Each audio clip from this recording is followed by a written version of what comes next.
అందరికీ నా నమస్కారములు.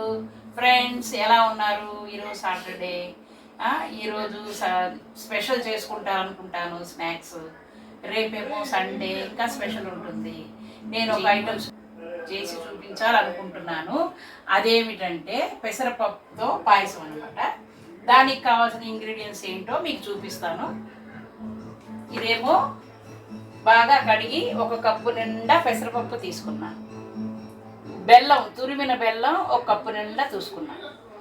తురిమిన కొబ్బరి, పచ్చి కొబ్బరి ఒక కప్పు నిండా తీసుకున్నాను. కొంచెం కిస్మిస్, జీడిపప్పు, బాదం పప్పు, ఇలాచీ మిక్సీలో వేస్తే పౌడర్ కొంచెం క్వాంటిటీ రాదని ఒక హాఫ్ స్పూన్ పంచదార తీసుకున్నా. ఒక గ్లాసు నిండా కాచిన పాలు తీసుకున్నాను. ఇదేమో ఫ్రై చేయడం కోసం ఘీ తీసుకున్నాను. నేను అమూల్ శ్రేష్టమని అమూల్ తీసుకుంటున్నాను. ఇప్పుడు చేసే విధానం మీకు చూపిస్తాను. ఇప్పుడు నేను స్టవ్ వెలిగిస్తున్నా, ప్యాన్ పెడుతున్నాను.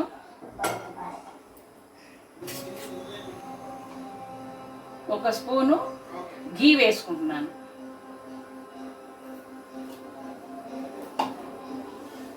కొంచెం ఇది కాగే వరకు ఆగాలి.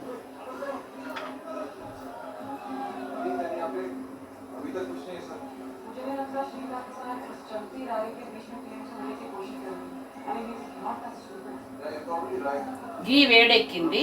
ఇప్పుడు నేను కిస్మిస్ వేస్తున్నా. ఇవి బాగా కలిపి వేపుకోవాలి.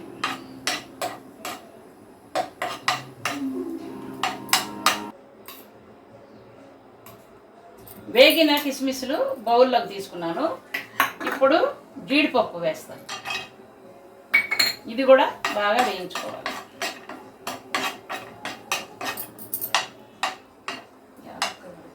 ఈ కిస్మిస్లో కేవలం మనం తినడానికి మజా వచ్చేదే కాదు, ఇందులో కూడా విటమిన్స్ ఉన్నాయి. B1, B2, B6 కూడా వేగిపోయాయి. ఇవి కూడా బౌల్లోకి తీసేసాను. ఇప్పుడు బాదం పప్పు వేస్తున్నాను. ఇది కూడా బాగా కలిపి వేపుకోవాలి. వేగిన బాదం పప్పు కూడా నేను బౌల్లో తీసేసుకున్నాను.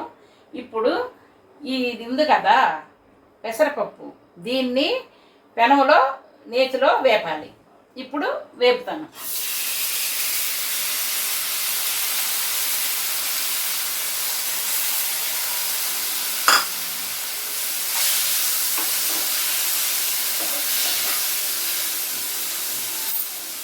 బాగా వేపాలి. పెసరపప్పుని బాగా వేపుకోవాలి. మాడకుండా దగ్గరుంచి చక్కగా కలుపుకోవాలి. ఈ విధంగా రెడీ.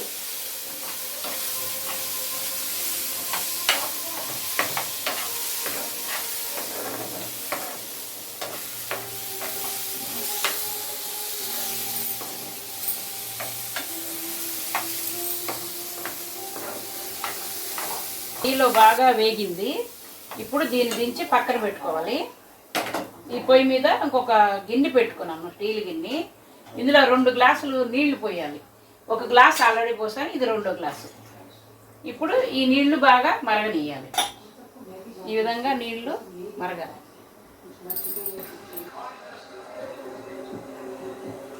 మనం గిన్నెలో పెట్టుకున్న వాటరు మరిగిపోయింది. ఇప్పుడు మనం నేతిలో వేపుకున్న ఈ పెసరపప్పుని వేసేయాలి వాటర్లో.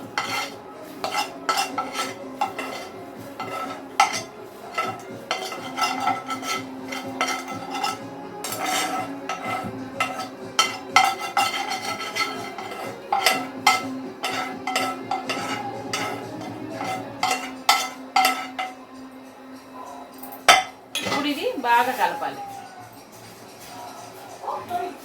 ఈ పెసరపప్పు ఉడికే వరకు ఇలా కలుపుతూ ఉండాలి. మూత పెట్టకూడదు. మూత పెడితే పెసరపప్పు వెంటనే పొంగిపోద్ది. ఇలా కలుపుతూ ఉండాలి. మళ్ళీ కాసేపు అయ్యాక మళ్ళీ కలుపుకోవాలి. కానీ కొంతమంది స్నేహితులు నిజంగా స్నేహానికి ప్రాణం ఇస్తారు. కొంతమంది ఏం చేస్తారంటే నమ్మక ద్రోహం చేస్తారు. నాకేంటంటే మహానటి సావిత్రి అంటే చాలా ఇష్టం. కానీ ఆమెని పక్కనే ఉండి నమ్మించి మోసం చేసి ఆమె ఆస్తులు పోగొట్టడానికి కారకులైన ఉన్నారు. దానివల్ల నేను చెప్తుంటాను అందరికీ, ఫ్రెండ్స్ని అందరినీ నమ్మొద్దు, మన పక్కన ఉన్న వాళ్ళు ఎలాంటి వాళ్ళు ఏంటో తెలుసుకొని మరి మసలాలి. మనం నమ్మకుండా మన నమ్మకాన్నే మనం గట్టి చేసుకోవాలని నేను అనుకుంటున్నాను. పప్పు ఉడికిపోయింది, ఇప్పుడు మనం సిమ్లో పెట్టుకోవాలి. తర్వాత ఏం వేయాలంటే కప్పుతో తురిమిన బెల్లం ఉంది, ఈ బెల్లంని మనం వేసుకోవాలి. కరిగిపోయింది, ఇప్పుడు కొబ్బరిని వేద్దాం. ఈ కొబ్బరిలో కూడా చాలా ప్రయోజనాలు ఉన్నాయి. ఇది తక్షణ శక్తిని ఇస్తుంది, ఇమ్యూనిటీ పవర్ పెంచుతుంది, డీహైడ్రేషన్ తగ్గిస్తుంది, ఇది శక్తిని ఇస్తుంది. ఈ కొబ్బరి కూడా చాలా సహాయకారిగా పాయసంలో పనిచేస్తుంది.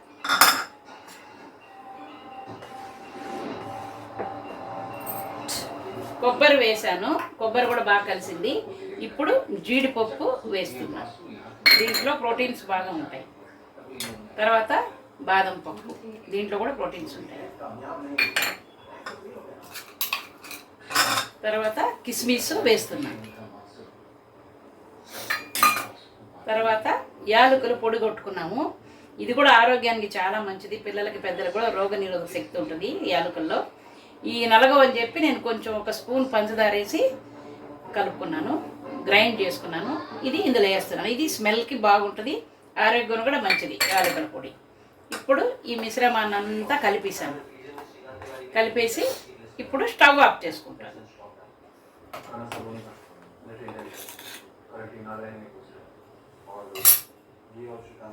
స్టవ్ ఆఫ్ చేసుకొని దించేసుకోవాలా దీన్ని.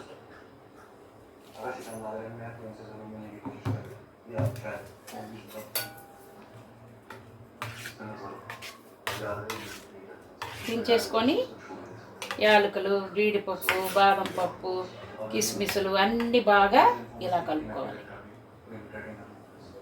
చివరిగా మనము ఒక గ్లాసు పాలని మరిగించి తీసుకున్నాము, చిక్కటి పాలు, ఇవి వేసేయాలి ఇందులో.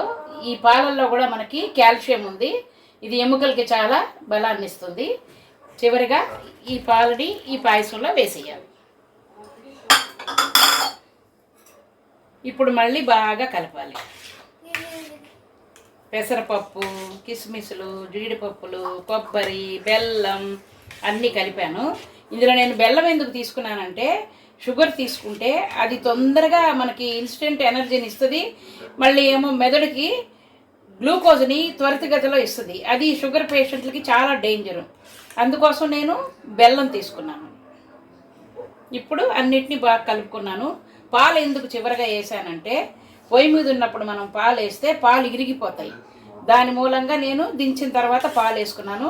ఇప్పుడు ఇవన్నీ కలిపాను, కాసేపు ఇలా ఉంచితే ఇది చిక్కబడుతుంది, అంతే.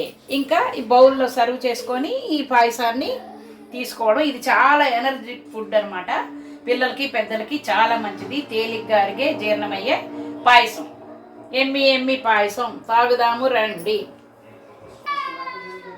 రంజిత్, పాయసం తయారైంది, పెసరపప్పు, కొబ్బరి, బెల్లం పాయసం. ఇది తిని ఎలా ఉందో టేస్ట్ చెప్పాలి నాకు. ఓకే, థాంక్స్ అమ్మా. తర్వాత ఇంకేంటంటే, ఈ పాయసంలో కొంతమందికి బెల్లం కూడా నచ్చకపోతే తాటి బెల్లం కూడా వేసుకోవచ్చు, అది కూడా చాలా ఆరోగ్యానికి మంచిది.